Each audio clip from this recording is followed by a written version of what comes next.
जिसे व्यक्तिगत रूप से वन ब्लेड पैलेस द्वारा प्रदान किया गया था, फिर भी वह इस नाम के योग्य नहीं था। वास्तव में वह अभी भी एक छठे दर्जे का संप्रदाय ही था।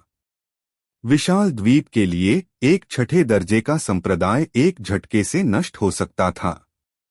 उसके पास इतने शक्तिशाली राज्य कैसे हो सकते थे? जब वे चौंक गए, देव ने दूसरों की ओर देखा। उसे देखते हुए निर्मल का शरीर कांप उठा और उसने जल्दी से कहा, मार डालो।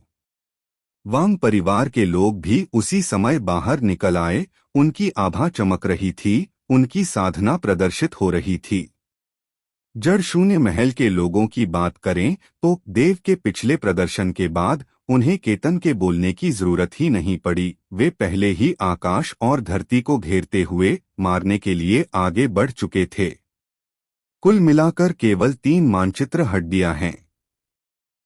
लगता है चिराग को सिर्फ 1/3 ही मिल पाएगा। चिराग ने एक कड़वी मुस्कान दी।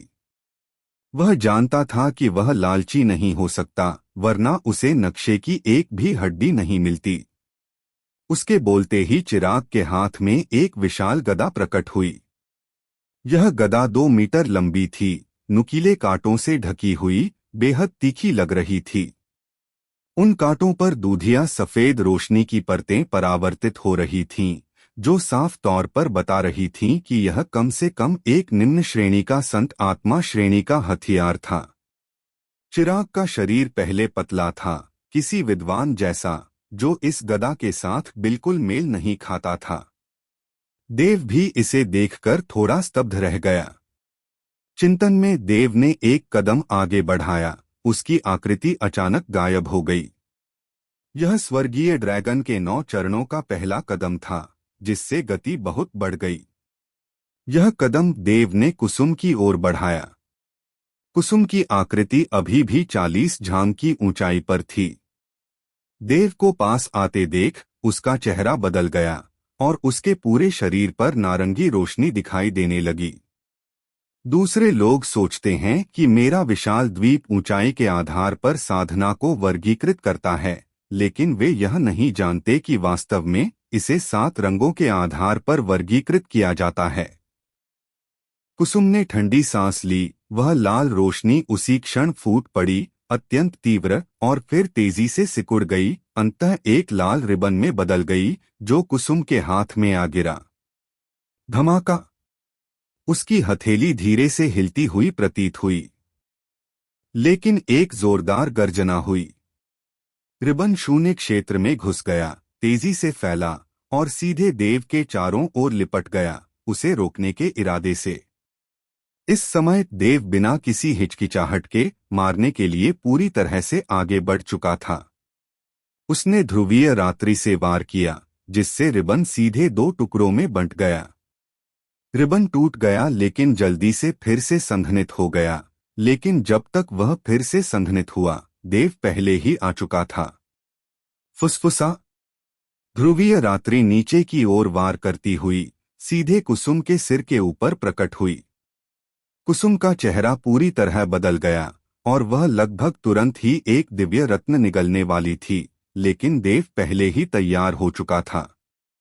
वह जानता था कि ये तथाकथित संप्रदाय के प्रतिभाशाली लोग दिव्य रत्नों को बहुत महत्व देते हैं, उन्हें जीवन रक्षक वस्तुएं मानते हैं, इसलिए वे सभी उन्हें अंतिम क्षण में इस्तेमाल करेंगे, उन्हें बर्बाद करने की हिम्मत नहीं करेंगे।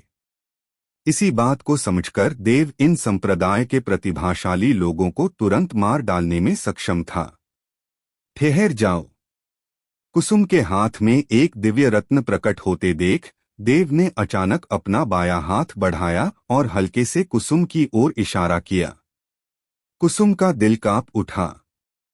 उसे लगा जैसे वह इस समय शून्य लोक में जम गई हो, मानो धागों में पूरी तरह उलझ गई हो, बिल्कुल भी हिलने डुलने में असमर्थ हो। उसका दिव्य विचार गति कर सकता था और उसके विचार उठ सकते थे, लेकिन उसका शरीर हिल नहीं सकता था।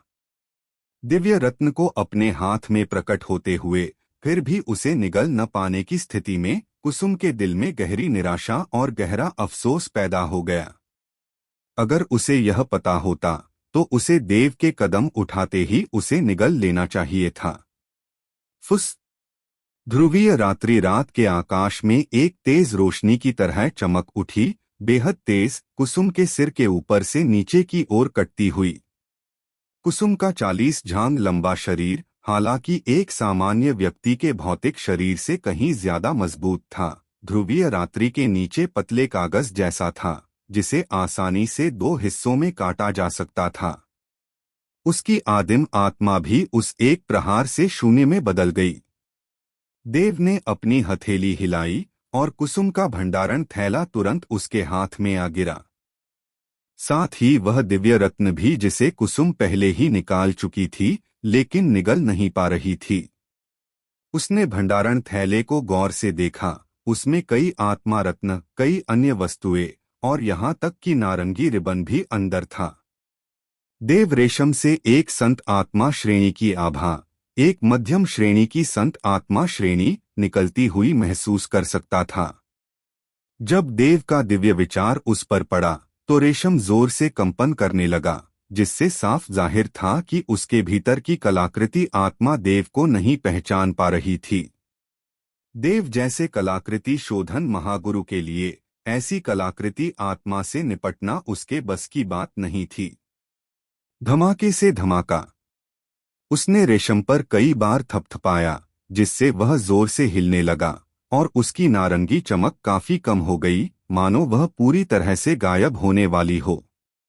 उसके भीतर की कलाकृति आत्मा अब संघर्ष नहीं कर रही थी, लेकिन उसने देव को अभी भी नहीं पहचाना।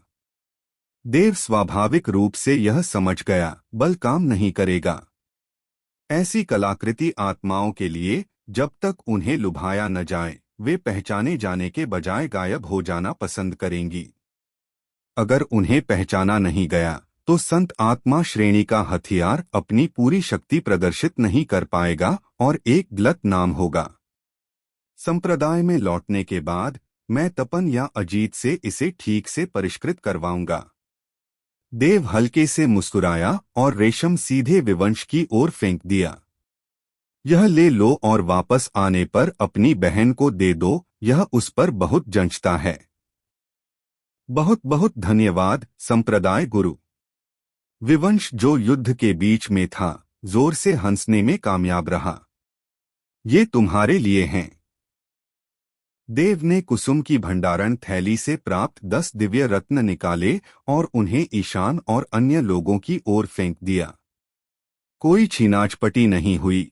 फीनिक्स संप्रदाय में उनकी स्थिति और साधना के अनुसार ये दिव्य रत्न प्रत्येक व्यक्ति के हाथ में पहुंच गए। यदि और प्राप्त होते तो उन्हें दूसरों को दे दिया जाता। देव ने भी इनमें से कुछ दिव्य रत्न खरीदे थे। इस बार प्रवेश करने वाले 1000 लोगों में से प्रत्येक को एक मिला, जिससे उनकी जान बच सकती थी। हालांकि यह केवल एक ही था। हालांकि देव के पास इस समय काफी धन संपत्ति थी। एक दिव्य रत्न 1 करोड़ के बराबर था, इसलिए ये 1000 पूरे 1 अरब आत्मा रत्न थे। खरीदी गई अन्य वस्तुओं को मिलाकर देव की संपत्ति लगभग आधी हो गई थी। इस समय विशाल द्वीप पर एक नेता स्तर के व्यक्ति के रूप में केवल कुछ अरब आत्मा रत्नों के साथ वह सचमुच बहुत गरीब है। देव ने अपना सिर हिलाया। उसने सारी वस्तुएं बांट दी थीं, केवल आत्मा रत्नों को अपने पास रखा था। 13 अरब आत्मा रत्न, जिन्हें वह पहले बहुत मानता था, अब नीलामी के बाद हास्यास्पद रूप से कम लग रहे थे। जब देव निश्चिंत और बेफिक्र था, सरवन को कई लोगों ने घेर लिया था, जिनमें चिराग भी शामिल था, जिसने भी एक चाल चली जिससे सरवन बार बार दहाड़ने लगा। बहुत कमजोर। देव आया और सिर हिलाते हुए बोला, हाँ हाँ, सचमुच बहुत कमजोर। चिराग जोर से हंसा। भाई देव जैसे राक्षस की तुलना में सरवन वाकई कुछ खास नहीं है, लेकिन यह तो मानना ही पड़ेगा कि ड्रैगन गॉड लोक शिखर पर बैठे लोगों में सरवन का मुकाबला वाकई मुश्किल से ही होता है। मैं उसके बारे में नहीं, तुम्हारे बारे में बात कर रहा था। देव ने अपना सिर हिलाया। उसके शब्दों से चिराग स्तब्ध रह गया। मैं बिल्कुल तुम, देव ने सिर हिलाया। चिराग का मुंह थोड़ा सा फड़क उठा और उसने घबराहट का नाटक करते हुए कहा, भाई देव, मुझ पर भी कोई हमला करने की योजना तो नहीं बना रहे हैं, है ना? देव सरवन की ओर इशारा करते हुए हल्के से मुस्कुराई, अगर तुम फीनिक्स संप्रदाय में शामिल हो जाओ तो मैं तुम्हें तुरंत उसे मारने की शक्ति दे दूंगा, कैसा रहेगा? सरवन को तुरंत मार डालो। चिराग फिर से स्तब्ध रह गया। उसने कड़वी मुस्कान के साथ अपना सिर हिलाते हुए कहा, भाई देव, मुझे ज्यादा आंक रहे हैं। मैं अपनी क्षमताओं को अच्छी तरह जानता हूं। हालांकि मुझमें कुछ प्रतिभा है। सरवन को तुरंत मारना तो दूर, उसे हराना भी बेहद मुश्किल है। मैं तुम्हें ज्यादा नहीं आंक रहा, नहीं, मैं तुम्हें धोखा दे रहा हूं। तुम क्या चुनते हो यह तुम पर निर्भर है, देव ने कहा। चिराग चुप हो गया, युद्ध से हट गया और देव को घूरने लगा। भाई देव, मुझे फीनिक्स संप्रदाय में क्यों शामिल करना चाहते हैं? या यूं कहें, भाई देव किस आधार पर मानते हैं कि फीनिक्स संप्रदाय मेरे शामिल होने के योग्य है? देव ने थोड़ा सोचा, फिर कहा, 3 साल के अंदर मैं तुम्हें ड्रैगन संप्रभु क्षेत्र में सफलता दिलाने में मदद करूंगा। क्या? चिराग की आंखें चौड़ी हो गईं, उसका दिल समुद्र की लहरों की तरह मचल रहा था। उसे यकीन नहीं हो रहा था। मेरे पास कोई सबूत नहीं है, लेकिन मैं तुमसे झूठ नहीं बोलूंगा, देव ने आगे कहा। चिराग ने काफी देर तक सोचा और आखिरकार कहा, चलो भूल जाते हैं। वर्धन परिवार मेरे साथ काफी अच्छा व्यवहार करता है। अगर यह बात मेरे पिता के कानों तक पहुंचती तो मुझे लगता है कि वे भी तैयार नहीं होते। कई साल पहले मैंने किसी को अपना शिष्य बनाने का इरादा किया था, लेकिन वे राजी नहीं हुए। अब उन्हें इसका पछतावा है, देव ने कहा। वह स्वाभाविक रूप से मुकुल की बात कर रहे थे। मुकुल ने यह बात खुलकर नहीं कही, लेकिन उस पवित्र पुत्र सुमेरु वलय में वह काफी देर तक देव की घाटी के बाहर खड़ा रहा, फिर भी देव अंततः बाहर नहीं आया। कई साल पहले मुकुल उन गिने चुने लोगों में से एक थे जिनमें देव ने जादूगरनी की प्रतिभा देखी थी। देव के मन में उन्हें शिष्य बनाने का विचार आया, इसलिए उन्होंने उन्हें निमंत्रण दिया। लेकिन उस समय मुकुल को लगा कि वह और देव एक ही स्तर के हैं, तो देव उन्हें शिष्य क्यों बनाए? और जैसे जैसे समय बीतता गया, वर्षों ने मुकुल के शुरुआती संदेह और तिरस्कार को दर्शाया। आज का चिराग उस जमाने के मुकुल जैसा ही था, बस मुकुल की जादूगरी की प्रतिभा को ठीक ठाक ही कहा जा सकता था, जबकि चिराग, जो भक्षक दानव शरीर और दिन के शरीर का मिश्रण था, भयानक था। देव सचमुच उसे खोना नहीं चाहता था। एक बार ऐसा व्यक्ति साधना में लग जाए तो वह अवर्णनीय रूप से स्वर्ग को हिला देने वाला महाशक्ति बन जाता। देव ने अपने 2 जन्मों में जितने भी प्रतिभाशाली लोगों को देखा था, उनमें से केवल आरव ही उसकी बराबरी कर सकता था।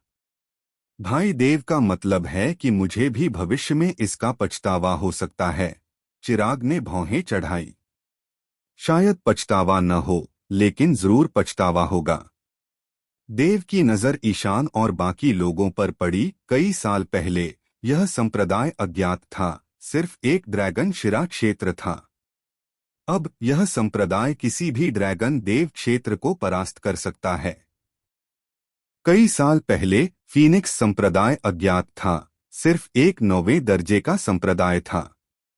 अब फीनिक्स संप्रदाय को वन ब्लेड पैलेस द्वारा व्यक्तिगत रूप से प्रथम दर्जे का संप्रदाय घोषित किया गया है। और ड्रैगन देव क्षेत्र के साधक हर जगह मौजूद हैं। यह सब इस संप्रदाय को बस कुछ ही साल लगे। देव ने चिराग को गहराई से देखा। मुझे समझ नहीं आ रहा कि आप मुझे फीनिक्स संप्रदाय में शामिल होने पर क्यों जोर दे रहे हैं। क्या इसलिए कि मैं वर्धन परिवार से हूं? मेरे शामिल होने से आपको लगता है कि वर्धन परिवार आपकी मदद करेगा, फीनिक्स संप्रदाय का एक और प्रमुख स्तंभ बन जाएगा, चिराग बोला। हालांकि उसके शब्द कठोर थे, लेकिन वे सटीक थे और उनका मतलब फीनिक्स संप्रदाय को नीचा दिखाना नहीं था। वर्धन परिवार? हाँ हाँ हाँ हाँ। देव अचानक हंस पड़ा। तुम्हारे शब्द कठोर हैं और यह संप्रदाय तुम्हारे साथ कोई गोलमोल बात नहीं करेगा। मैं तुम्हें बताता हूं, इस संप्रदाय की नजर में एक साधारण वर्धन परिवार क्या है। 13 परिवारों की नींव उतनी सरल नहीं है जितनी तुम सोचते हो, चिराग ने फिर कहा। नींव? तुम्हारे 13 परिवार चाहे कितने भी मजबूत क्यों न हो, क्या वे वन ब्लेड पैलेस का मुकाबला कर सकते हैं? देव ने पूछा। चिराग ठिठक गया और कुछ बोल नहीं पाया। उसे मानना पड़ा कि वन ब्लेड पैलेस का दर्जा वाकई सर्वोच्च था और उसकी नींव भयानक रूप से विशाल थी। मैं तुम्हें इसलिए महत्व देता हूं क्योंकि तुम्हारे पास दो विशेष शारीरिक संरचनाएं हैं। इन दो शारीरिक संरचनाओं को भक्षक दानव शरीर और दिन का शरीर कहा जाता है। एक बार सक्रिय होने पर तुम्हारी साधना गति बेजोड़ होगी। तुम इस पूरे ड्रैगन मार्शल महाद्वीप में नंबर 1 प्रतिभाशाली व्यक्ति होगे। तारों भरे आकाश को देखते हुए तुम शीर्ष 10 या यहां तक कि शीर्ष 3 में भी स्थान पा सकते हो। देव ने चिराग को घूरते हुए गहरी आवाज में कहा, और ये दो शारीरिक संरचनाएं ही वह कारण हैं जिनकी वजह से तुम अगले 3 वर्षों में ड्रैगन संप्रभु क्षेत्र में आगे बढ़ सकते हो और केवल मैं ही इन्हें सक्रिय कर सकता हूं। राक्षस शरीर को निगलना। दिन का शरीर? चिराग की भौहें गहरी सिकुड़ गईं, गहरी उलझन का संकेत देते हुए। उसने ऐसी शारीरिक बनावट के बारे में कभी नहीं सुना था, न ही वह जानता था कि वे क्या हैं। और देव की बातें सुनकर उसे हमेशा ऐसा लगता था जैसे देव शेखी बघार रही हो। ड्रैगन मार्शल महाद्वीप का नंबर 1 प्रतिभाशाली, तारों से भरे आकाश में शीर्ष 10 में शुमार एक विलक्षण प्रतिभा, या शीर्ष 3 में भी एक सन की। जैसा कि चिराग ने कहा, वह अपनी क्षमताओं को अच्छी तरह जानता था। हालांकि उसमें कुछ प्रतिभा थी, लेकिन वह सचमुच ऐसी चीजों के बारे में सपने देखने की हिम्मत नहीं करता था। एक लंबी चुप्पी के बाद चिराग ने अपनी मुट्ठियां भींच लीं और कहा, भाई देव, ऐसा नहीं है कि चिराग शामिल नहीं होना चाहता, लेकिन एक पारिवारिक शिष्य होने के नाते चिराग अपना स्वामी नहीं है। क्षमा करें। देव ने भौहें चढ़ाई, फिर कहा, ठीक है। इसके बाद देव खुद वर्धन परिवार के पास जाएगा। क्या मैं इतना महत्वपूर्ण हूं? चिराग ने फिर पूछा। तुम इतने महत्वपूर्ण हो? देव ने सिर हिलाया, उसका स्वर बहुत दृढ़ था। उसने इस विषय पर आगे कोई चर्चा नहीं की, बल्कि उसकी आकृति टिमटिमा गई और वह सीधे सरवन के सामने प्रकट हो गया। इस समय सरवन कई लोगों से घिरा हुआ था, लेकिन उसकी ताकत वाकई जबरदस्त थी। इतने सारे ड्रैगन देव लोक साधकों द्वारा घेरे जाने के बावजूद वह जरा भी नुकसान में नहीं पड़ा। जैसा कि उसने खुद कहा था, शायद वह किसी छद्मस्म्राट लोक का प्रतिद्वंद्वी नहीं था, लेकिन ड्रैगन देव लोक में उसे सचमुच अजय कहा जा सकता था। एक तरफ हटो। देव ने एक ठंडी चीख मारी और तुरंत सभी पीछे हट गए। देव को आते देख सरवन के हाव भाव तुरंत बदल गए। उसने साफ देख लिया था देव द्वारा कुसुम को तुरंत मार डालने का दृश्य। हालांकि कुसुम उसका प्रतिद्वंद्वी नहीं था, सरवन ने खुद से पूछा, अगर वह कुसुम को मारना भी चाहता तो कुसुम के इतने सारे तरीकों से यह शायद मुश्किल होता। इस बात से यह स्पष्ट था कि देव निश्चित रूप से उससे ज्यादा शक्तिशाली था। सरवन, इस संप्रदाय को प्रबुद्ध करने के लिए यह संप्रदाय तुम्हें एक और मौका देगा। अपनी सारी चीजें छोड़ दो और तुम जा सकते हो, देव ने कहा। सरवन के चेहरे पर धुंध और साफ के बीच झिलमिलाहट हो रही थी। यह देखकर कि देव अपना धैर्य खो चुका था और कोई कदम उठाने ही वाला था, उसने तुरंत अपनी हथेली हिलाई और एक भंडारण थैली तुरंत देव के हाथ में आ गिरी। लो। देव ने भंडारण थैली ली, सरवन के दिव्य विचार को मिटाया और उसे अपनी नजरों से देखा। अंदर की चीजें देखकर उसकी भौहें थोड़ी सिकुड़ गईं। अभी भी दिव्य पत्थर हैं। मेरे धैर्य को चुनौती मत दो, देव ने कहा। यहां तक कि संत आत्मा श्रेणी का तलवार भी पहले से ही भंडारण थैली में था, लेकिन देव जानता था कि सरवन के पास सिर्फ वही दिव्य रत्न नहीं हो सकता जो उसने अभी निगला था। मैं दिव्य रत्न पहले ही निगल चुका हूं। उस वस्तु की कीमत 100 मिलियन आत्मा रत्न प्रति टुकड़ा है, और तुम्हें पता है, इस बूढ़े के पास सिर्फ एक ही है। सरवन ने दांत पीसते हुए कहा, सुबलियाओ, इस बूढ़े ने तुम्हें पहले ही एक संत आत्मा श्रेणी का हथियार दे दिया है। मुझे और मत धकेलो। हम देव ने एक ठंडी खर्राट भरी और अपनी उंगली सीधे नीचे की ओर कर दी। भनभनाहट। शून्य लोक में कंपन हुआ और सरवन की आकृति तुरंत हवा में स्थिर हो गई। उसी समय एक गहरा काला लंबा कृपाण उसके सिर के ऊपर क्षैतिज रूप से खड़ा था, नीचे गिरने ही वाला था। सरवन का चेहरा एकदम बदल गया। उसे आखिरकार समझ आ गया कि कुसुम को अभी इतनी आसानी से क्यों मार दिया गया था। इस नाजुक पल में, अपनी चिंता में, सरवन ने तुरंत कहा, मैं इसे तुम्हें दे दूंगा। लंबा कृपाण रुक गया और सरवन का शरीर संभल गया। दांत पीसते हुए उसने तुरंत देव पर एक दिव्य पत्थर फेंका। देव के चेहरे पर तुरंत ठंडक छा गई। दिव्य पत्थर लेने के बाद उसने कृपाण से नीचे वार किया। सुबलियाओ, तुमने झूठ बोला। मैंने झूठ बोला या नहीं, तुम अपने दिल में जानती हो, देव कहा। सरवन की सांसें तेज चल रही थीं, उसकी छाती धड़क रही थी। जैसे ही लंबी कृपाण उस पर वार करने वाली थी, उसने एक और दिव्य रत्न निकाला। यह आखिरी है। अगर तुम इस बूढ़े को मार भी दो तो भी यह बूढ़ा दूसरा रत्न नहीं बना सकता। कृपाण की रोशनी फिर भी नीचे की ओर गिर रही थी, लेकिन जैसे ही वह सरवन पर वार करने वाली थी, उसने अचानक दिशा बदल ली और सरवन के कंधे पर आ गिरी। छी! खून बिखर गया। सरवन का बायां हाथ सीधे कट गया।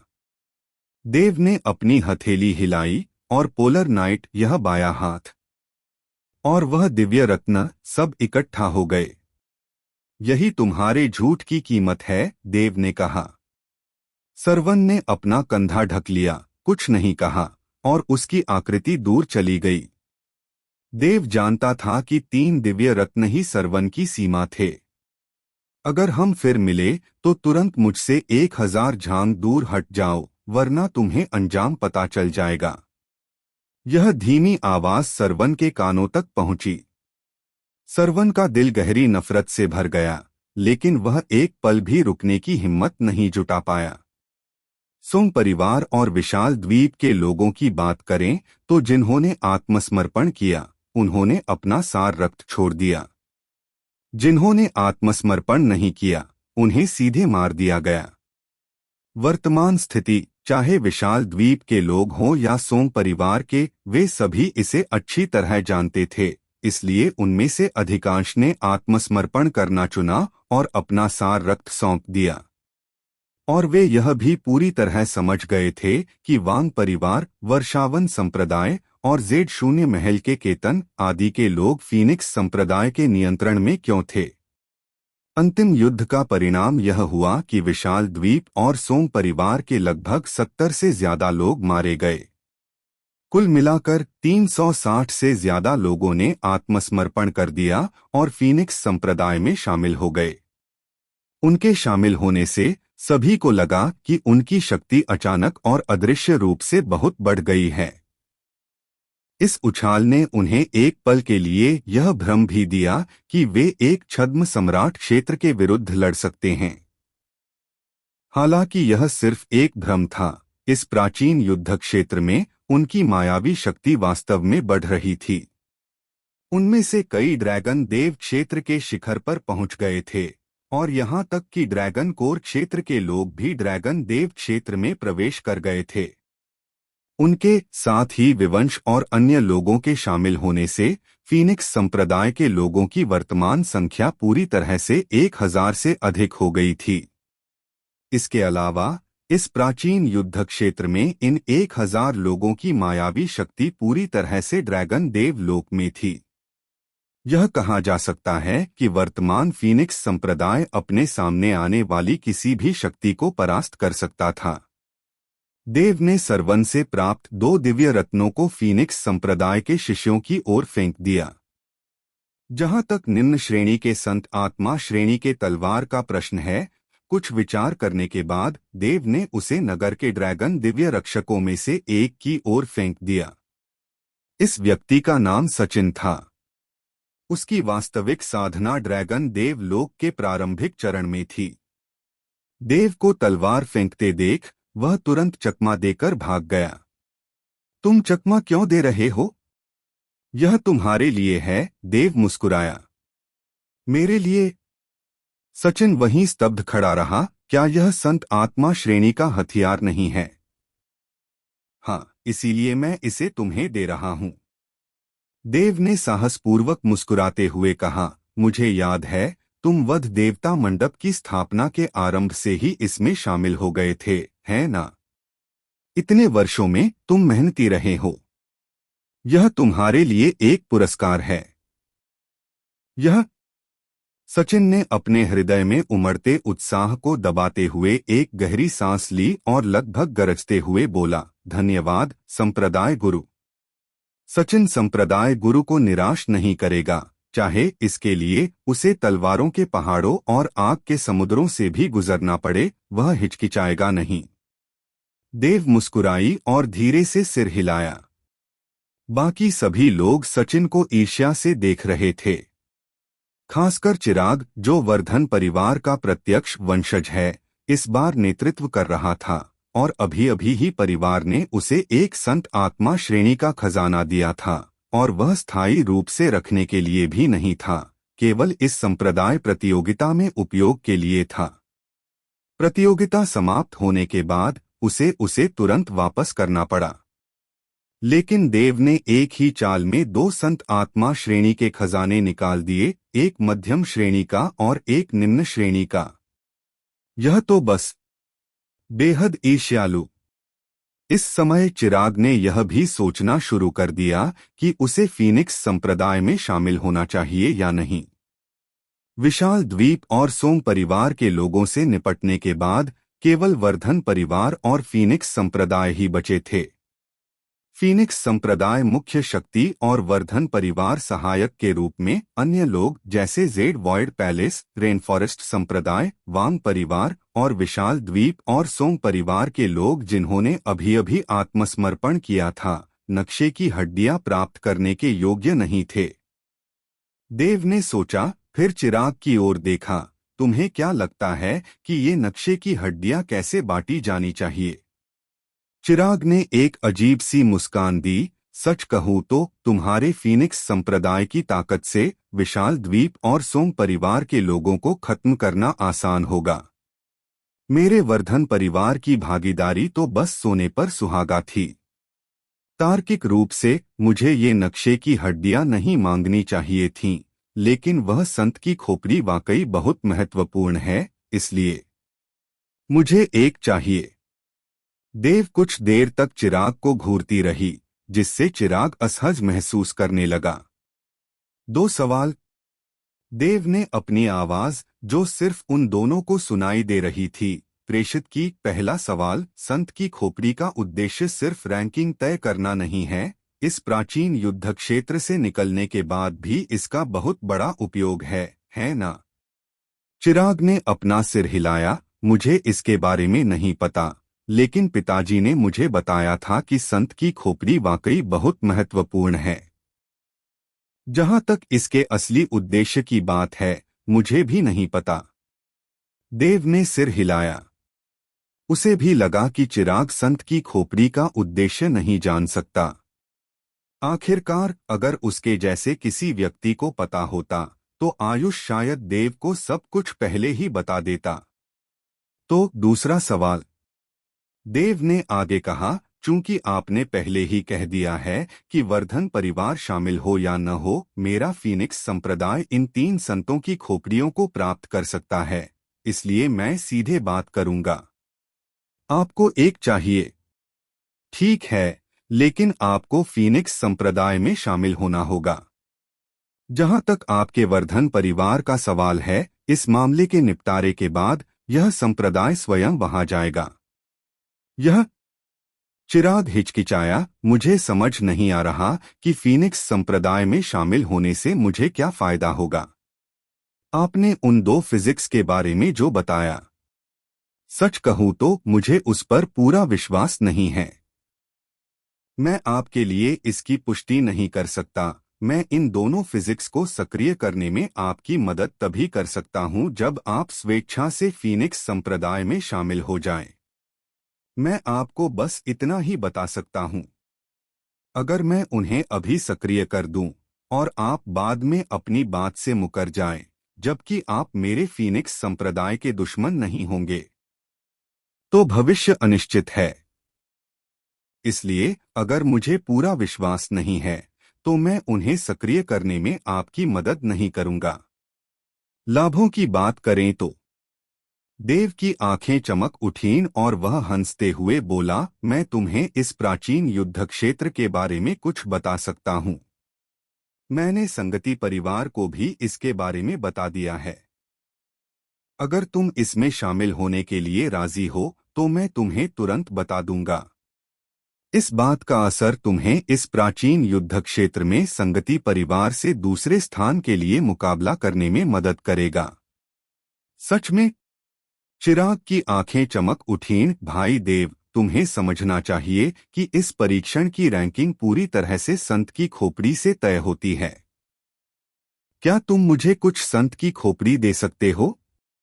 तुम्हें शायद खुद भी उनकी बहुत जरूरत है ना? यह सुनकर देव तुरंत हंस पड़ा। वास्तव में इस परीक्षण में रैंक तय करने के लिए संत की खोपड़ी की जरूरत होती है, लेकिन संत की खोपड़ी कैसे प्राप्त की जाती है? संत की खोपड़ी प्राप्त करने की क्या अनुमति है? केवल एक ही चीज है, और वह है ताकत। मुझे लगता है कि आप इसे पहले ही महसूस कर चुके हैं। इस प्राचीन युद्ध क्षेत्र में प्रवेश करने के बाद आपकी शक्ति में एक अस्थायी, भ्रामक वृद्धि होती है। यदि आप फीनिक्स संप्रदाय में शामिल होने के लिए सहमत होते हैं, तो मैं आपको बता सकता हूं कि इस भ्रामक शक्ति को कैसे बढ़ाया जाए। एक बार बढ़ जाने पर भले ही यह बाहर बेकार हो, लेकिन इस प्राचीन युद्ध क्षेत्र में इसका बहुत उपयोग होता है। भाई देव के पास ऐसा कोई तरीका है? चिराग दंग रह गया। उसने सचमुच अपनी शक्ति में वृद्धि महसूस की थी, और उसने अपने कुल के बुजुर्गों से सुना था कि प्रवेश करने पर हर शक्ति और हर व्यक्ति को यह वृद्धि महसूस होती है। लेकिन यह केवल एक बार हुआ था। चिराग ने पहले सोचा था, अगर सभी के पास केवल एक ही मौका हो और सभी में सुधार हो, तो सुधार और न सुधार में क्या अंतर है?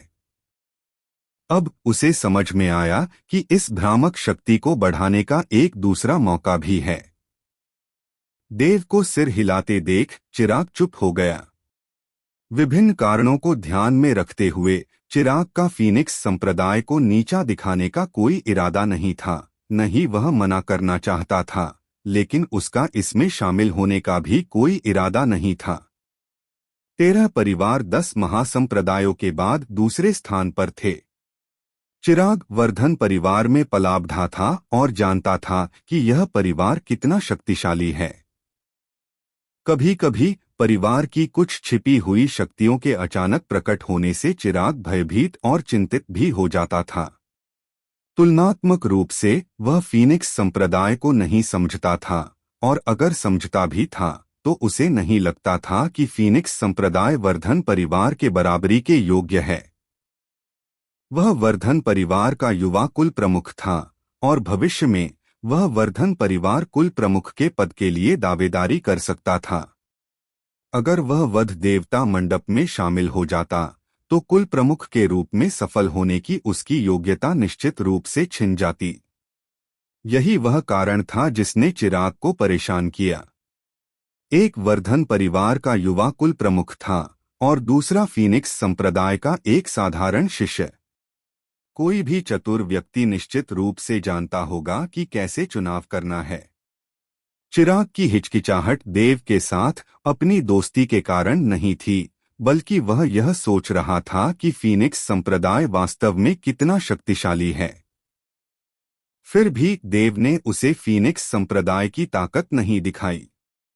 केवल जो उसने देखा था उसके आधार पर फीनिक्स संप्रदाय में कम से कम 200 ड्रैगन देव क्षेत्र के मध्यमस्तरीय शक्तिशाली लोग थे।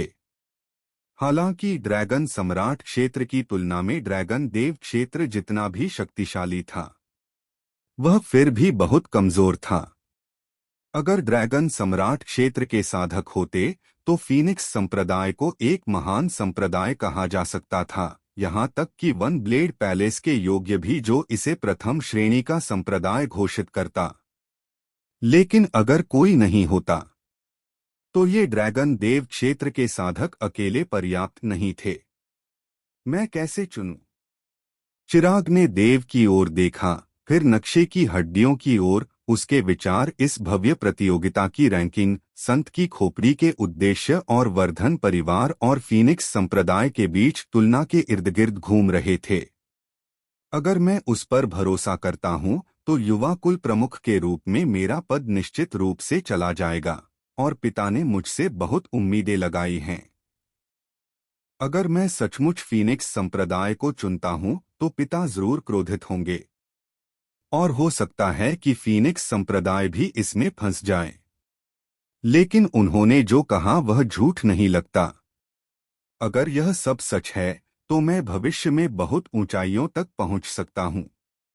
लेकिन यह मामला सचमुच आसमान से गिरती हुई पाई जैसा लगता है। क्या मैं सचमुच ऐसा स्वर्ग विरोधी शरीर पा सकता हूं? चिराग सचमुच एक भयानक दुविधा में था, बार बार सोच रहा था, फिर भी कोई निर्णय नहीं ले पा रहा था। साधक एक स्पष्ट अंतःकरण और अपने बारे में किसी पछतावे के बिना साधना करते हैं। आपका चुनाव भी वही है। देव ने चिराग की ओर देखा और कहा, मैं तुम्हें मजबूर नहीं करूंगा।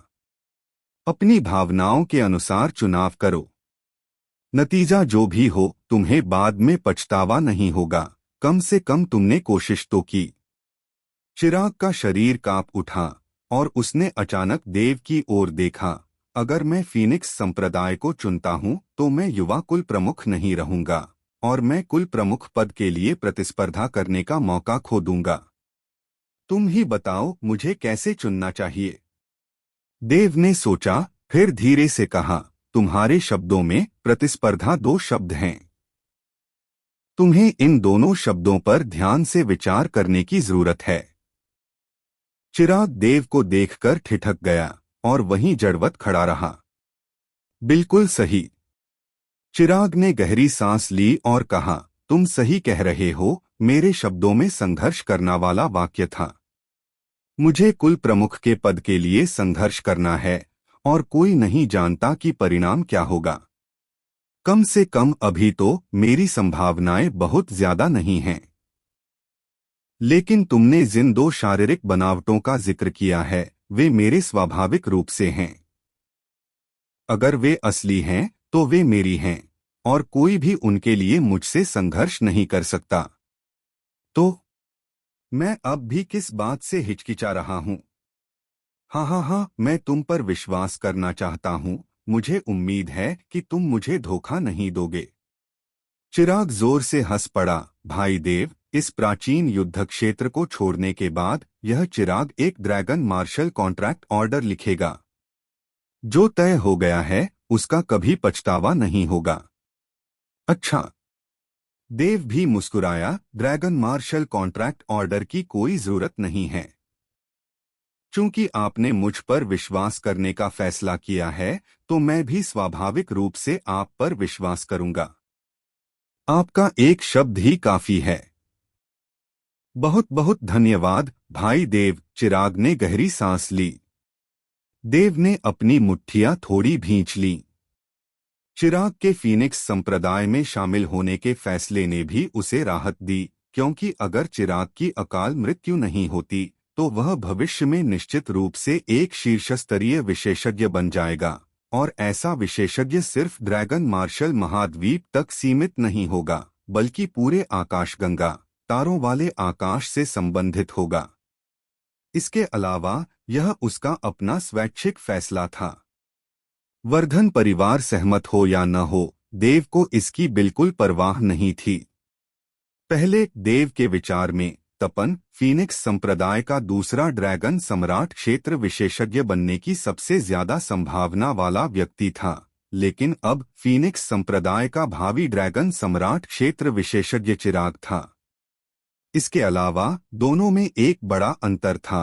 तपन के पास ड्रैगन सम्राट क्षेत्र बनने की संभावना थी, जबकि चिराग का ऐसा बनना निश्चित था। चूंकि चिराग ने अपना फैसला पहले ही कर लिया था, देव ने भी जरा भी संकोच नहीं किया। उसके हाथ हिलाने से एक नक्शे की हड्डी तुरंत चिराग के सामने तैर आई। चिराग ने मना नहीं किया और उसे सीधे रख दिया। इसके तुरंत बाद देव ने चिराग को साधना की हड्डी के बारे में बताया।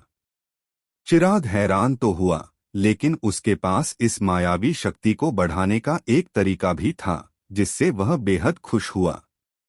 सब कुछ निपट जाने के बाद चिराग ने देव से ज्यादा कुछ नहीं कहा। बातचीत के बाद चिराग वर्धन परिवार के लोगों के साथ चला गया। देव ने 2 नक्शे की हड्डियां रखने के बाद अचानक अपना हाथ हिलाया। धमाका! अद्भुत ड्रैगन शक्ति प्रस्फुटित हुई। विशाल द्वीप और सोंग परिवार के 340 से ज्यादा लोगों के शामिल होने के कारण देव की वर्तमान मायावी साधना पहले ही ड्रैगन देव लोक के अंतिम चरण शिखर पर पहुंच चुकी थी। अब जाकर देव को एहसास हुआ कि हालांकि यह ड्रैगन देव लोक का अंतिम चरण शिखर था, लेकिन यह असली सीमा नहीं थी।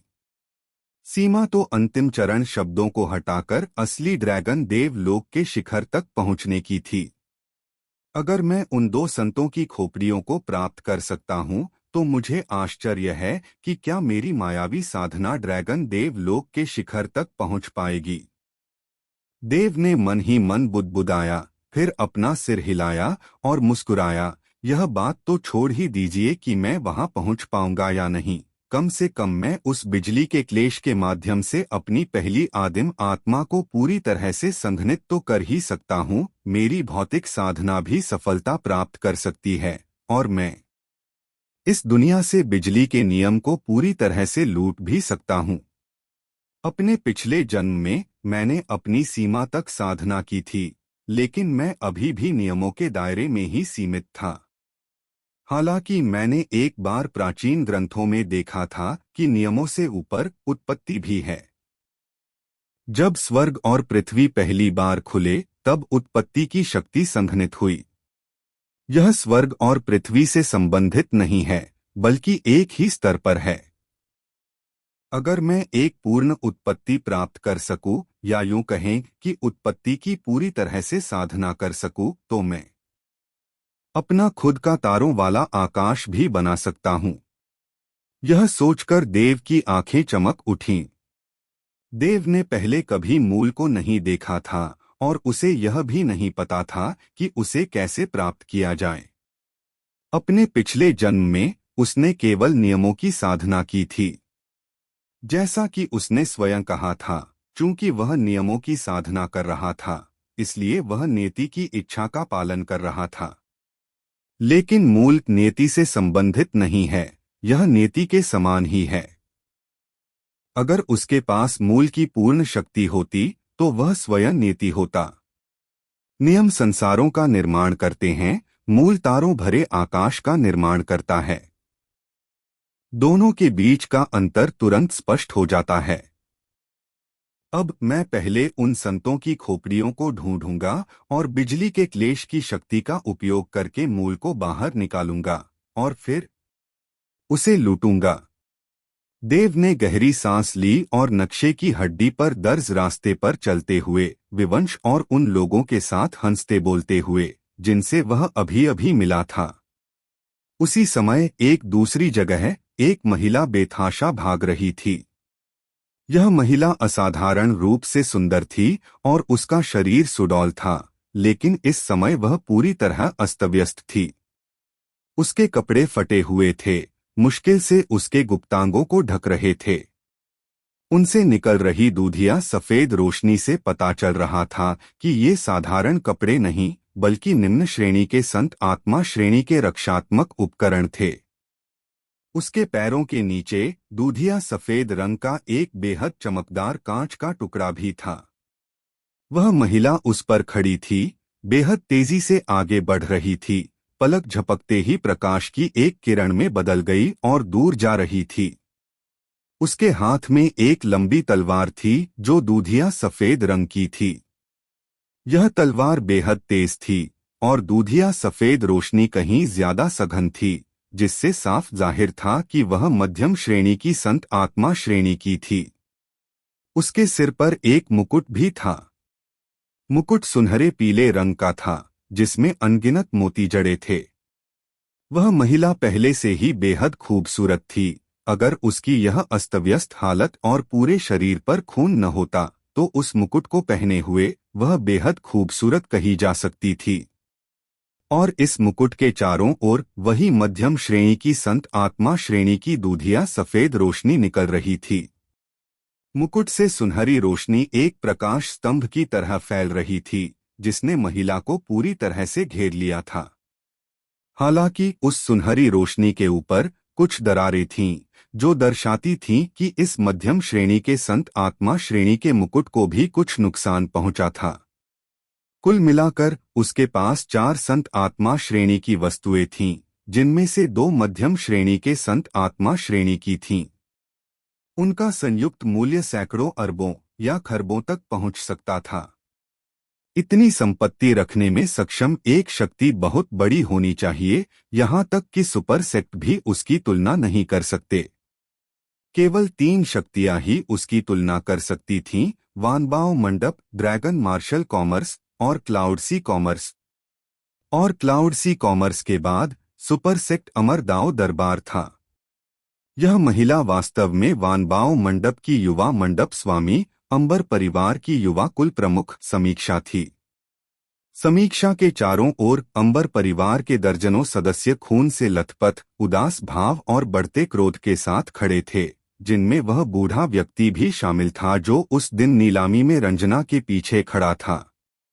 इस बूढ़े व्यक्ति ने भी निम्न श्रेणी का संत आत्मा कवच पहना हुआ था, लेकिन समीक्षा की तुलना में यह थोड़ा जर्जर लग रहा था। इस समय इस कवच के पिछले हिस्से में एक बड़ा सा छेद हो गया था। हालांकि यह खुद ही ठीक हो रहा था, लेकिन बहुत धीमी गति से। रंजना। इस बूढ़े व्यक्ति का नाम चितरंजन था, जो अंबर परिवार के प्रत्यक्ष वंश का एक बुजुर्ग था, जिसके पास ड्रैगन देव क्षेत्र शिखर की साधना थी। उसका चेहरा गुस्से से भरा था और उससे भी ज्यादा एक अविश्वास से, जिसे दूर करना अभी भी मुश्किल था। यह बूढ़ा व्यक्ति जानता है कि कुल प्रमुख ने उसकी शादी करवा दी थी, जिससे उसे युवा कुल प्रमुख का पद खोना पड़ा, जिससे वह असंतुष्ट थी। लेकिन इस बूढ़े व्यक्ति ने कभी नहीं सोचा था कि वह इतनी निर्दयी होगी। यह सुनकर समीक्षा चुप हो गई, लेकिन उनके आसपास के लोग, जो शायद बहुत देर से अपनी बात दबाए हुए थे, अपनी बात कहने से खुद को रोक नहीं पाए। रंजना, वह हमारे अंबर परिवार की सदस्य भी है और यंग पैवेलियन मास्टर की बड़ी बहन भी। वह इतनी द्वेषपूर्ण कैसे हो सकती है? कुल प्रमुख ने एक बार कहा था कि जब रंजना शादी करेगी तो उसे दहेज के रूप में खरबों स्पिरिट स्टोन, 10 संत स्पिरिट ग्रेड उपकरण और हथियार और अनगिनत औषधीय गोलियां और सामग्री मिलेंगी। यह एक अद्भुत भाग्य है रंजना। वह अभी भी संतुष्ट कैसे नहीं है? मानव लालच उस सांप की तरह है जो हाथी को निगलने की कोशिश कर रहा है। कहावत है, सबसे जहरीला औरत का दिल होता है। मैंने आज इसे सच होते देखा है। युवा मंडप स्वामी को इस बात का हमेशा से ही पछतावा रहा है। उन्होंने बार बार कुल प्रमुख से युवा मंडप स्वामी का पद न लेने का अनुरोध किया है और यहाँ तक कि 10 से ज्यादा बार रंजना के पास भी गए हैं, लेकिन वह इतनी निर्दयी कैसे हो सकती है? यह तो उसकी अपनी छोटी बहन है। सभी ने दांत पीस लिए, उनके शब्द क्रोध और कटु निराशा से भरे हुए थे। बस! समीक्षा अचानक चिल्लाई। सभी तुरंत चुप हो गए और केवल भागने पर ध्यान केंद्रित करने लगे। मुझे उनका धन्यवाद करना चाहिए।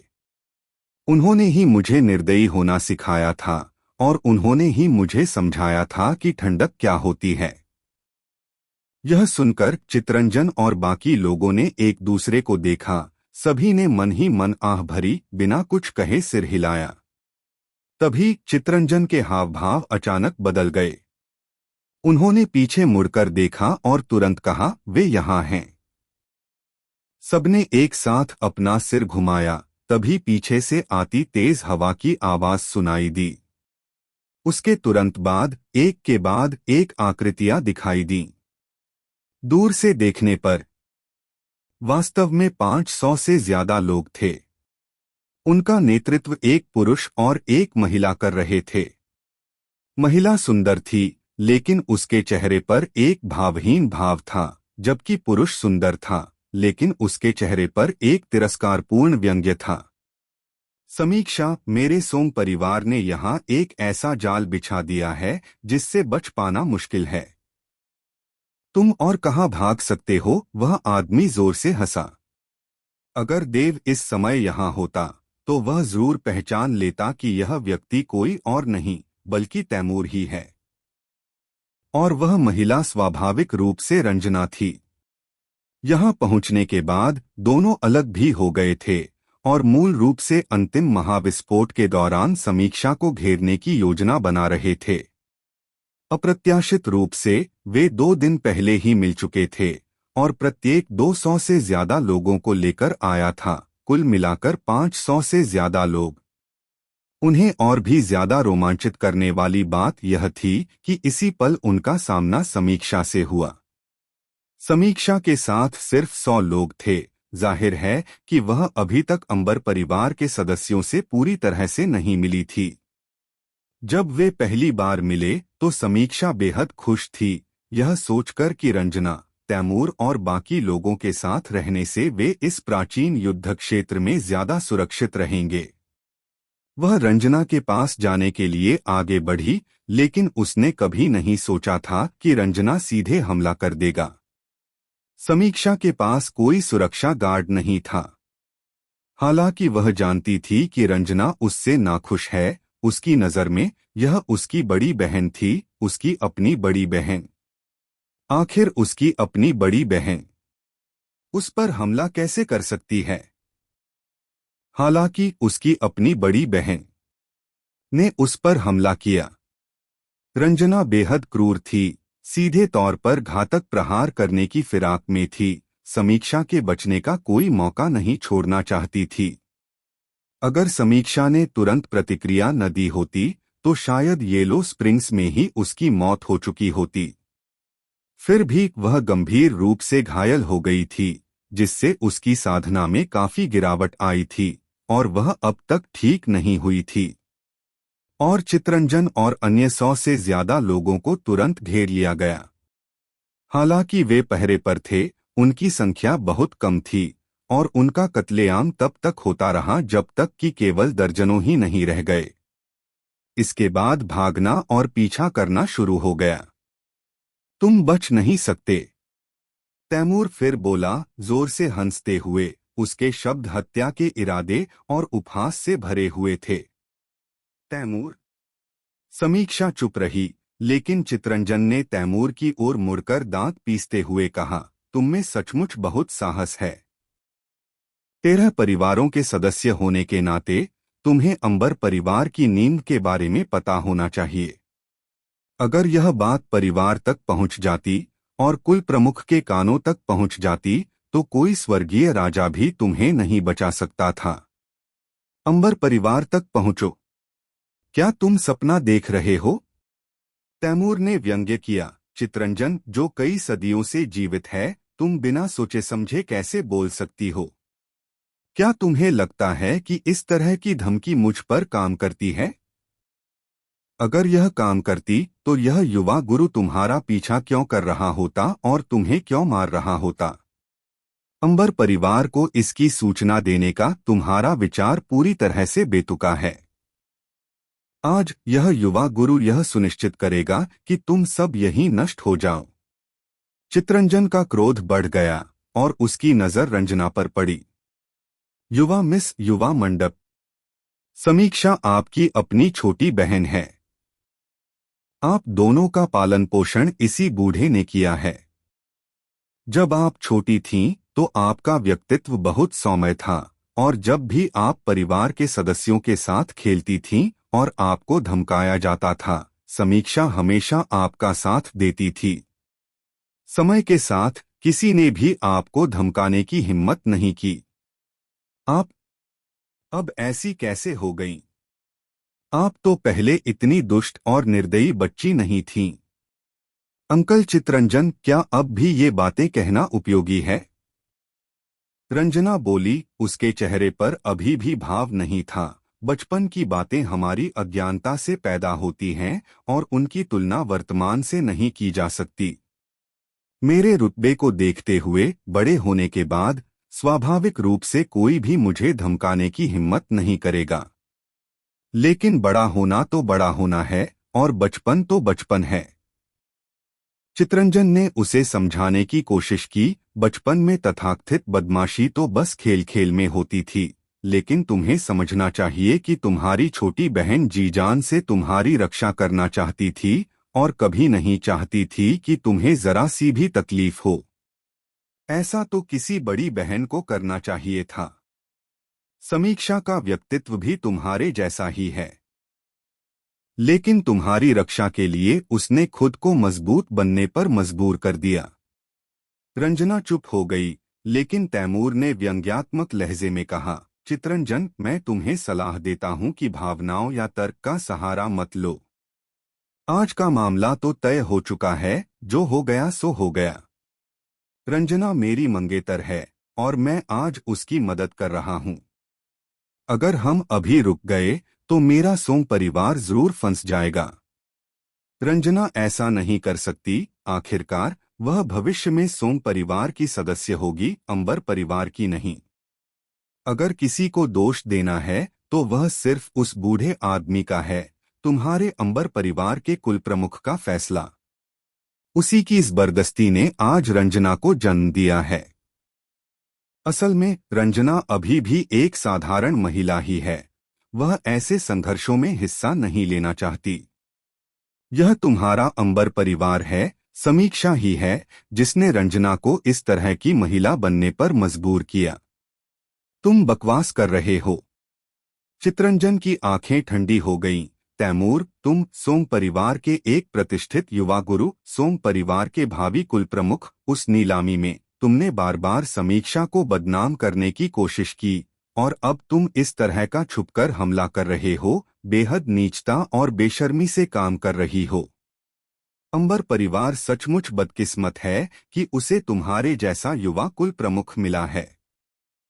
भविष्य में अगर तुम सोंग परिवार के कुल प्रमुख बन गए तो मुझे लगता है कि तुम्हारे नेतृत्व में सोंग परिवार कुछ ही वर्षों में नष्ट हो जाएगा। सोंग परिवार की नींव तुम्हारी कल्पना से परे है। अगर मैं इसे सचमुच बर्बाद भी कर दूं, सचमुच एक फिजूल खर्च की तरह व्यवहार भी करूं, तो भी सोंग परिवार की नींव अगले कुल प्रमुख के पदभार ग्रहण करने तक टिकने के लिए पर्याप्त है। इसलिए अपना दयनीय उपहास छोड़ दो, इसका मुझ पर कोई असर नहीं है। समीक्षा, भागना बंद करो। रंजना ने अचानक कहा, इस जन्म में हम बहनें नहीं हो सकती। मुझे उम्मीद है कि अगले जन्म में हमारे बीच कोई रुकावट नहीं आएगी और मुझे उम्मीद है कि अगले जन्म में हमारा रिश्ता अभी से कहीं बेहतर होगा। मैंने कभी नहीं सोचा था कि हमारा रिश्ता खराब था। समीक्षा ने अचानक अपना सिर घुमाया। वह मुस्कुरा रही थी, लेकिन उसकी मुस्कान में आंसू बह रहे थे। मैंने एक बार पिताजी से विनती की थी कि वे आपको मजबूर न करें। मुझे युवा मंडप प्रमुख या युवा कुल प्रमुख का पद नहीं चाहिए था। मैंने आपको कई बार समझाने की कोशिश की, लेकिन शुरू से अंत तक आपके हाव भाव ठंडे थे और आपने मेरी बातों को कभी दिल पर नहीं लिया, अपनी बात पर अड़े रहे। तुम मेरी बड़ी बहन हो। जब मैं छोटी थी तो मैं नहीं चाहती थी कि तुम्हें कोई शिकायत हो, और अब जब मैं बड़ी हो गई हूँ तब भी मैं नहीं चाहती कि तुम्हें कोई शिकायत हो। आज युवा कुल प्रमुख के पद की खातिर तुम मुझे ढूंढ रही हो। मैं इसके लिए तुम्हें दोष नहीं देती, लेकिन मुझे बहुत दुख है कि तुम इस बहन के स्नेह की अवहेलना कर रही हो। अगर मैं आज मर भी जाऊं तो इसे तुम्हारा लक्ष्य पूरा होना माना जाएगा, लेकिन अगर मैं जीवित रह सकी तो अब से तुम मेरी बड़ी बहन नहीं रहोगी। मैं हूं और तुम हो। इस जन्म में और अगले जन्म में भी तुम और मैं एक दूसरे के साथ नहीं मिल पाएंगे। यह कहते हुए समीक्षा अभी भी भाग रही थी। रंजना को धन और शक्ति से प्रेम था। समीक्षा ने सचमुच उसे दोष नहीं दिया, लेकिन अपनी बड़ी बहन होने के नाते इन चीजों के लिए उसका पीछा करना समीक्षा को स्वीकार नहीं था। समीक्षा पहले सब कुछ समझ सकती थी, लेकिन आज से उसने ठंडा रहना भी सीखा और निर्दयी होना भी। शायद सचमुच अगला जन्म है, लेकिन इस जन्म में तुम्हारा जीवन आज तक ही सीमित है। रंजना ने गहरी सांस ली, हाथ हिलाया, तेज हो जाओ, उनका पीछा करो और कोई दया मत करो। हाँ, उसके पीछे से एक बुजुर्ग ने तुरंत जवाब दिया। बुजुर्ग ने भी अंबर परिवार के कपड़े पहने हुए थे, स्पष्ट रूप से अंबर परिवार का सदस्य। हालांकि उसने समीक्षा की बात मान ली। रंजना, अनिरुद्ध, एल्डर और अन्य लोगों को अपनी ओर दौड़ते देख चितरंजन का गुस्सा और बढ़ गया। तुम मेरे अंबर परिवार के एल्डर हो। कुलाध्यक्ष तुम्हें महत्व देते थे, इसीलिए उन्होंने तुम्हें यंग मिस की रक्षा करने और सोंग परिवार में विवाह करने के लिए कहा था। लेकिन तुम कितने उलझे हुए हो। हम आज मर सकते हैं, लेकिन कागज हमेशा के लिए आग को नहीं ढक सकता। कलिहार मुखिया को देर सवेर यह बात पता चल ही जाएगी। अगर उसे पता चल गया तो क्या होगा? अनिरुद्ध ने व्यंग्य किया। क्या वह हमें महत्व देता था? अगर वह सचमुच हमें महत्व देता तो वह मेरा एल्डर पद क्यों हटाता और मुझे सोंग परिवार में बसाता?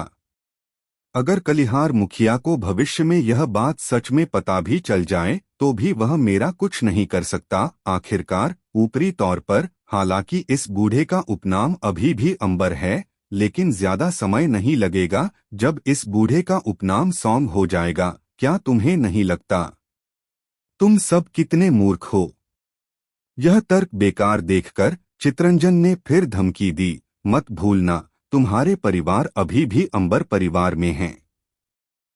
भले ही यह तुम्हारे लिए न हो, तुम्हें उनके बारे में सोचना ही होगा। ठीक है। अनिरुद्ध का जानलेवा इरादा और मजबूत हो गया। ठीक इसी वजह से तुम्हें आज यहीं मरना होगा। जब तुम मर जाओगे तभी यह बात नहीं फैलेगी, क्योंकि मरे हुए लोग बोलते नहीं। क्या तुम मानते हो? कमीने, चितरंजन ने दांत पीस लिए, यह जानते हुए कि आज उसकी कही कोई भी बात काम की नहीं होगी। उसने तुरंत बोलना बंद कर दिया और अपनी आकृति को एक झटके से समीक्षा के पीछे चल पड़ा। इस युवा गुरु ने कहा है, तुम बच नहीं सकते। तैमूर ने उपहास किया और उसके हाथ हिलाने पर एक पंखा प्रकट हुआ। पंखा पूरी तरह से दूधिया सफेद था, जिस पर हरे रंग का लुआन बना हुआ था। हरा लुआन सजीव सा लग रहा था। तैमूर के हाथ हिलाने के बाद पंखा तुरंत बड़ा हो गया और उसके पीछे खड़े लोग उस पर खड़े हो गए। उनकी गति तेजी से बढ़ी और समीक्षा और बाकी लोगों से उनकी दूरी तेजी से कम होती गई।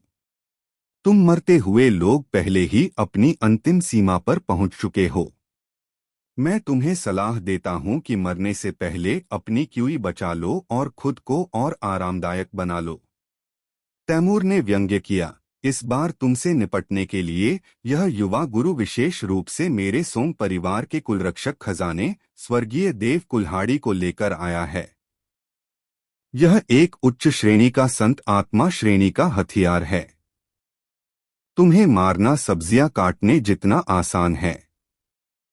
चित्रंजन ने दांत पीस लिए और कुछ नहीं कहा। उसे स्वाभाविक रूप से पता था, क्योंकि वे पहले ही स्वर्गीय देव कुल्हाड़ी की शक्ति का अनुभव कर चुके थे। केवल एक उच्च श्रेणी का संत आत्मा श्रेणी का हथियार ही उस पर और समीक्षा पर लगे निम्न श्रेणी के संत आत्मा श्रेणी के कवच और साथ ही मध्यम श्रेणी के संत आत्मा श्रेणी के मुकुट को तोड़ सकता था। सोम परिवार के पास सचमुच एक बड़ी योजना है। चित्रंजन के बगल में एक अधेड़ उम्र के आदमी ने कहा, लगता है तुम आज के कार्यक्रमों की योजना बहुत पहले से बना रही थीं, और यंग मिस, तुमने शायद उसी समय से दूसरी यंग मिस के प्रति जानलेवा इरादा बना लिया था जब कबीले के मुखिया ने तुम्हारी शादी की घोषणा की थी। बस आज का इंतजार कर रही थी, है ना? हाँ तो क्या? रंजना ने ठंडे स्वर में कहा, सिर्फ मेरी छोटी बहन ही मुझसे बात करने के योग्य है। बेहतर होगा कि तुम अपना मुंह बंद रखो, वरना मैं तुम्हें पूरी तरह से मुर्दा बना दूंगा। हाँ हाँ हाँ हाँ। अधेड़ उम्र का आदमी अचानक जोर से हंस पड़ा, एक पूरी लाश। यंग मिस, ओ यंग मिस, मैं हर्षद जिंदगी भर अंबर परिवार की सेवा करता आया हूँ। मैंने कभी नहीं सोचा था कि मैं अपने ही लोगों के हाथों मरूंगा, और वो इंसान तुम हो जिन्हें मैंने छोटी उम्र से बड़ा होते देखा है। मैं तुम्हारे बदलाव की तारीफ करता हूँ और तुम्हारी दुर्भावना की भी, लेकिन तुम्हें यह भी समझना होगा कि लोग कर रहे हैं और स्वर्ग देख रहा है। देरसवेर तुम्हें सजा जरूर मिलेगी। जब वह सजा सचमुच मिलेगी तो हम फिर नर्क में मिलेंगे। रंजना जरा भी नहीं डगमगाई। उसका जानलेवा इरादा जाग उठा था और उसे दबाना मुश्किल था, और चूंकि उसने पहले ही कुछ कर लिया था, इसलिए वह रुक ही नहीं सकती थी। समीक्षा और सोम परिवार के लोगों को दौड़ते हुए आते देख हर्षद अचानक रुक गई और चिल्लाई, दूसरी यंग मिस, तुम पहले जाओ, मैं उन्हें रोक लूंगा। अंकल हर्षद, नहीं। समीक्षा भी चिंता जताते हुए मुड़ा। युवा कुमारी, और तुम सचमुच जमीन आसमान के हैं। तुम्हारे लिए मरना अंबर परिवार के लिए मरना है। यह हमारे अंबर परिवार के हर व्यक्ति की जिम्मेदारी है। हर्षद ने कहा, जल्दी करो और जाओ, वरना मेरी मौत बेकार हो जाएगी। उसकी आवाज धीमी पड़ गई। समीक्षा के दोबारा बोलने से पहले ही हर्षद सोम परिवार के लोगों की ओर दौड़ पड़ा। वह अकेला काफी नहीं है। एक और व्यक्ति बोला, समीक्षा की ओर मुट्ठियां भींचते हुए। उसके चेहरे पर एक उदास और कड़वी मुस्कान थी, फिर मुड़कर उसके पीछे चला गया। मैं भी जाऊंगा। और मैं भी। हाँ हाँ, मरने में क्या हर्ज है। कृपया हमारे परिवारों के साथ अच्छा व्यवहार करो, दूसरी युवा कुमारी, और साथ ही हमारा बदला भी लो। पलक झपकते ही 20 से ज्यादा लोग बाहर भाग गए। जहां तक बचे हुए चित्रंजन और अन्य लोगों की बात है, वे स्वाभाविक रूप से समीक्षा की रक्षा के लिए रुके थे। जो लोग भागकर बाहर निकले, उन्हें पता था कि वे 500 से ज्यादा विरोधियों को नहीं रोक सकते, इसलिए बिना किसी हिचकिचाहट के उन्होंने तुरंत आत्मविनाश का रास्ता चुना। Boom boom boom.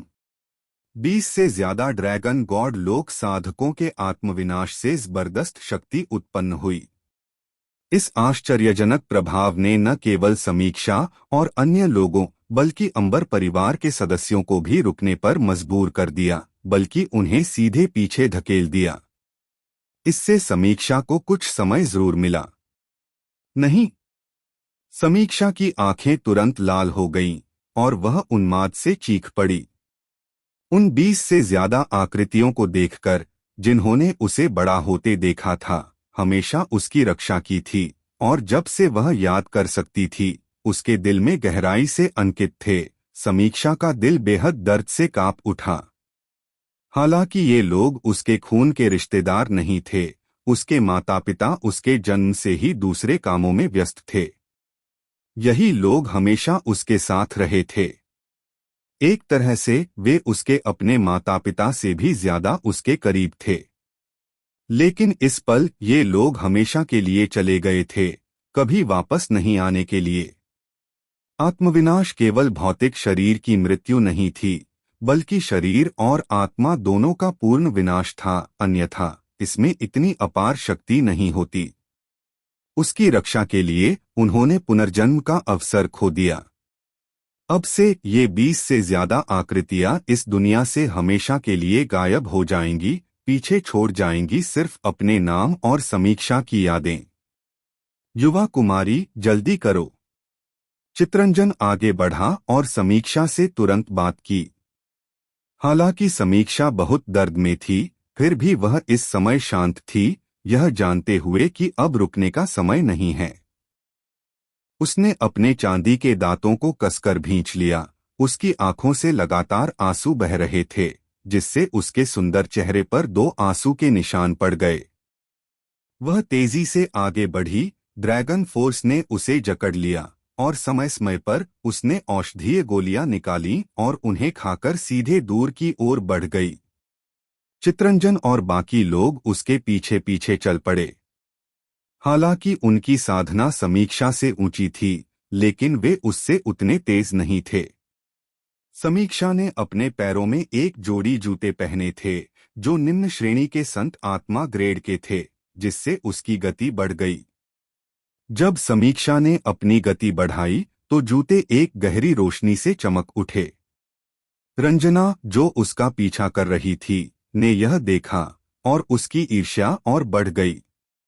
एक फीनिक्स में बदल जाओ। तैमूर अचानक दहाड़ा। पंखे के सामने खड़े आदमी ने सिर हिलाया। जैसे ही उसने हाथ की मुहर बनाई, सभी ऊपर उड़ गए और पंखे पर उकेरी गई फीनिक्स की मूर्ति ने अचानक एक विशाल शून्य लोक की छवि प्रक्षेपित की। यह शून्य लोक की छवि 100 झांग ऊंची थी, मानो असली हो। इसकी आंखों से एक हरी रोशनी निकल रही थी, जो सीधे सोम परिवार के सदस्यों को सहारा दे रही थी, जो अभी अभी खड़े हुए थे। जैसे ही ये लोग फीनिक्स की पीठ पर उतरे, फीनिक्स शून्य लोक की छवि चीख उठी और उसकी गति अचानक दोगुनी हो गई, जिससे समीक्षा और अन्य लोगों से लगभग आधी दूरी तुरंत कम हो गई।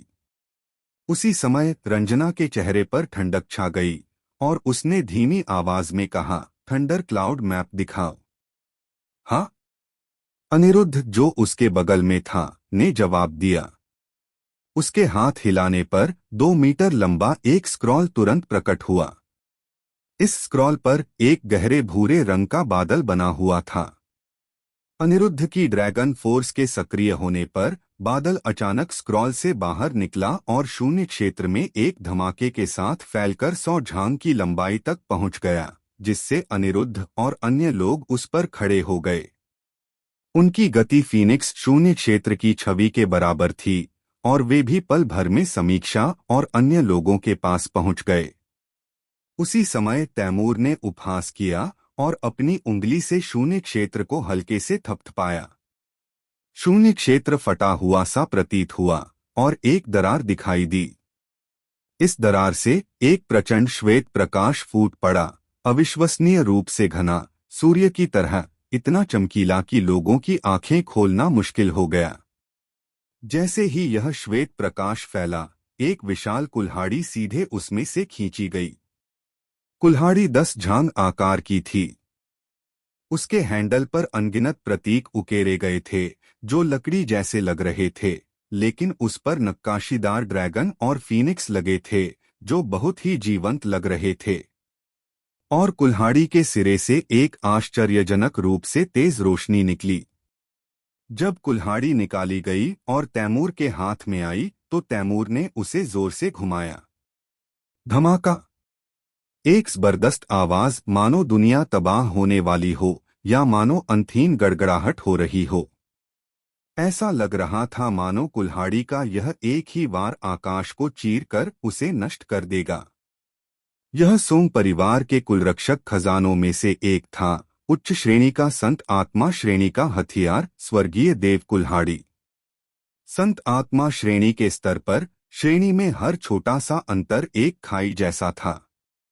एक उच्च श्रेणी के संत आत्मा श्रेणी के हथियार के रूप में सोंग परिवार के सदस्यों ने एक बार ड्रैगन सॉवरेन दायरे के एक क्लोन को मारने के लिए इस कुल्हाड़ी का इस्तेमाल किया था, और उस क्लोन के जरिए भी ड्रैगन सॉवरेन दायरे के मुख्य शरीर को गंभीर रूप से घायल कर दिया था।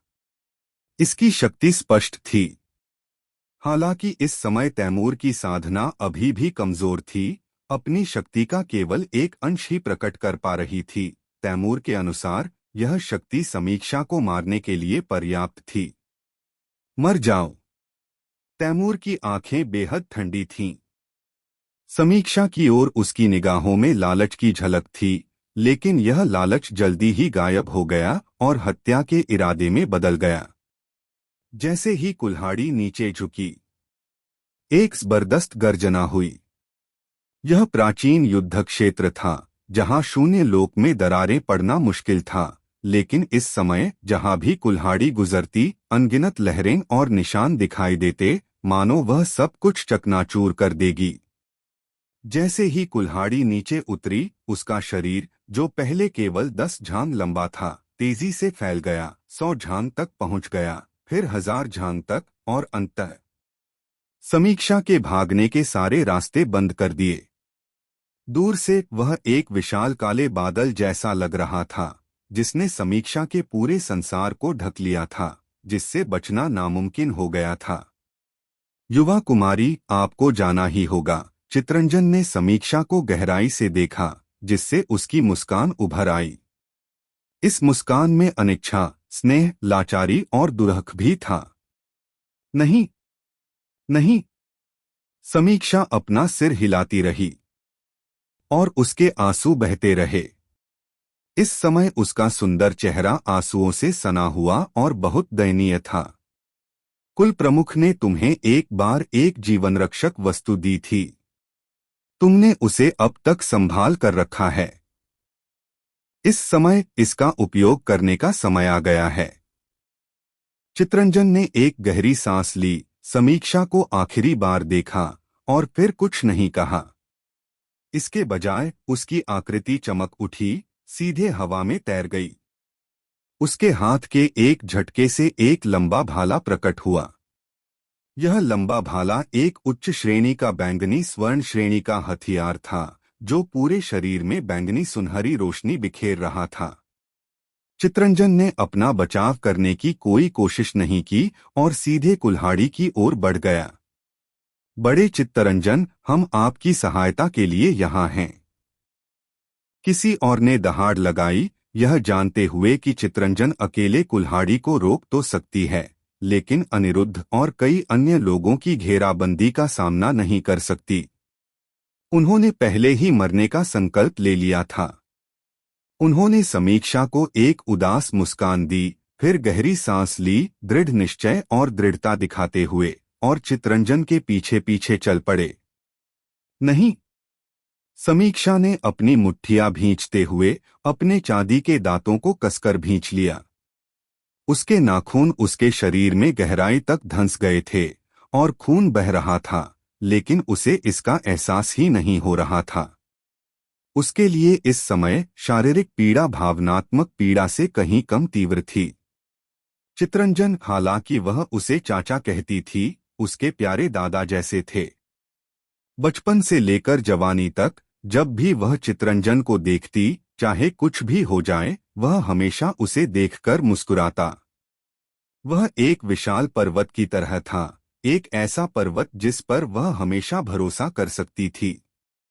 चाहे कैसा भी तूफान आए, चाहे वह कितनी भी साधना कर ले, यह पर्वत उसके हृदय में अडिग रहेगा। लेकिन इस समय यह विशाल पर्वत उसकी आंखों के सामने गिरने ही वाला था। धमाका! समीक्षा के दहाड़ने के साथ ही कुल्हाड़ी नीचे गिर चुकी थी। उसका असली निशाना समीक्षा था, लेकिन चित्रंजन और दूसरों के अवरोध के कारण वह हवा में ही रुक गई थी। चित्रंजन का बैंगनी सुनहरा लंबा भाला कुल्हाड़ी से टकराया और तुरंत एक कर्कश ध्वनि गूंजी। गहरा बैंगनी सुनहरा रंग, जो पहले चमकीला था, इस क्षण विस्फोटक रूप से फैल गया। भाले की नोक से अनगिनत दरारें दिखाई दीं, जो तेजी से फैलकर पूरे भाले को ढक गईं, और फिर एक धमाके के साथ वह पूरी तरह से स्वर्ग और पृथ्वी के बीच गायब हो गया। एक संत आत्मा श्रेणी का था और दूसरा उच्च श्रेणी का बैंगनी सुनहरा।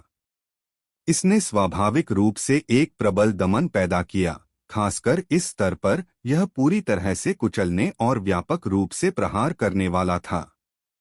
यह केवल एक क्षण के लिए ही कुल्हाड़ी को रोक सका। उसे पीछे हटाना तो दूर की बात थी, उसे रोकने का भी मौका नहीं मिला। लंबा भाला चकनाचूर हो गया, अनगिनत टुकड़ों में बदल गया और चारों दिशाओं में गिरने लगा। चित्रंजन ने इसे अनदेखा किया और एक और झटके के साथ अपने हाथ से उसने कई और बैंगनी सुनहरे हथियार निकाले, हालांकि वे अब उच्च श्रेणी के नहीं थे। एक खर्चीली ताकत। चाहे तुम कितने भी निकालो, वे अभी भी बैंगनी सुनहरे स्तर के ही हैं। वे मेरे सौन परिवार के स्वर्गीय देव कुल्हाड़ी को कैसे रोक सकते हैं? तैमूर ने उपहास किया। उसके हाथ में स्वर्गीय देव कुल्हाड़ी फिर से गिर पड़ी। इसके अलावा सोंग परिवार के एक ड्रैगन देव क्षेत्र शिखर विशेषज्ञ ने ड्रैगन बल छोड़ा और उसे स्वर्गीय देव कुल्हाड़ी में डाल दिया। इन विशेषज्ञों के शामिल होने से स्वर्गीय देव कुल्हाड़ी और भी अधिक शक्तिशाली हो गई। उसका दबाव स्वर्ग और पृथ्वी के बीच व्याप्त हो गया। जब वह चित्रंजन द्वारा लाए गए कई बैंगनी सुनहरे हथियारों के संपर्क में आई तो उसने पूरी तरह से विनाश कर दिया। यहाँ तक कि उनमें से एक बैंगनी सुनहरे ढाल, जो रक्षात्मक उपकरण थी और हथियारों से भी अधिक मजबूत थी, फिर भी इस कुल्हाड़ी की शक्ति का सामना नहीं कर सकी। जब ये सभी हथियार समाप्त हो गए तो स्वर्गीय देव कुल्हाड़ी चित्रंजन से पहले ही आ चुकी थी। चित्रंजन ने टाला नहीं, क्योंकि अगर वह टालता तो कुल्हाड़ी समीक्षा पर गिर जाती। दूसरी युवा कुमारी, मेरे पूरे जीवन में कोई संतान नहीं हुई और मैंने हमेशा तुम्हें अपनी पोती माना है। तुम मर नहीं सकती। चित्रंजन ने अपना सिर घुमाकर समीक्षा की तरफ देखा, मानो अब उसे कुल्हाड़ी के गिरने की कोई परवाह ही न हो। तुम्हें जिंदा रहना होगा और वापस जाना होगा। मेरी खातिर नहीं, कम से कम अपने बदले के लिए। धमाका। कुल्हाड़ी नीचे गिरी और चित्रंजन पर लगी। चित्रंजन ने low grade saint spirit grade का कवच पहना हुआ था, लेकिन वह कवच पहले ही चकनाचूर हो चुका था। कुछ देर के प्रतिरोध के बाद वह भी धमाके के साथ अनगिनत टुकड़ों में बदल गया। इसी क्षण चित्रंजन अचानक रंजना की तरफ देखते हुए हंस पड़ा। बड़ी युवती, मैं तुम्हें आखिरी बार बड़ी युवती कहूंगा। समीक्षा तुम्हारी सगी बहन है। भले ही तुमने अपना विवेक खो दिया हो और तुम्हारी आंखें लालच से धुंधली हो गई हों, फिर भी मैं तुम्हें बताना चाहता हूं, अगर तुमने सचमुच दूसरी युवती को मार डाला तो तुम्हें जरूर पछतावा होगा। धमाका। जैसे ही उसके शब्द निकले, चित्रंजन का शरीर अचानक फूल गया। जैसे ही कुल्हाड़ी आई, उसका शरीर सीधे आत्मविनाश हो गया। ड्रैगन देव लोक शिखर की आत्मविस्फोट शक्ति इस स्थान की बढ़ी हुई मायावी शक्ति के साथ मिलकर भयानक आघात तरंग ने आसपास के शून्य लोक में तुरंत लहरें पैदा कर दीं, मानो कोई भंवर फटने वाला हो। और स्वर्गीय देव कुल्हाड़ी एक भयंकर झटके के बाद वास्तव में इसी क्षण पीछे हट गई। तैमूर, जो स्वर्गीय देव कुल्हाड़ी चला रहा था, आखिरकार एक निम्न साधना का था।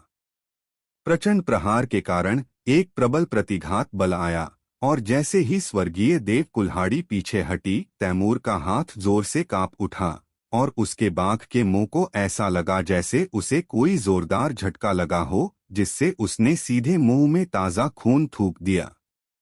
यह बूढ़ा मरने के बाद भी इतना असहयोगी है, तैमूर ने उदास भाव से कहा। दूसरी ओर रंजना ने अपना ठंडा व्यवहार बरकरार रखा। उसने चितरंजन की बातें सुन ली थीं, लेकिन वह पहले से ही बहुत गहरे में थी, या यूं कहें, उसकी हत्या की मंशा पहले से ही बेहद गहरी थी और उसका रुकने का कोई इरादा नहीं था। बहन का स्नेह। जैसे ही रंजना ने कुछ करने का फैसला किया, उसे अब इसकी परवाह नहीं रही। वह जो करना चाहती थी वह सीधा था, समीक्षा को मार डालना, जिससे उसके पिता के पास सिर्फ वही एक बेटी के रूप में रहे। इस जगह को छोड़ने के बाद वह स्वाभाविक रूप से तैमूर से शादी किए बिना वानबाओ मंडप और अंबर परिवार पर कब्जा कर सकती थी और इस तरह तेजी से आगे बढ़ सकती थी।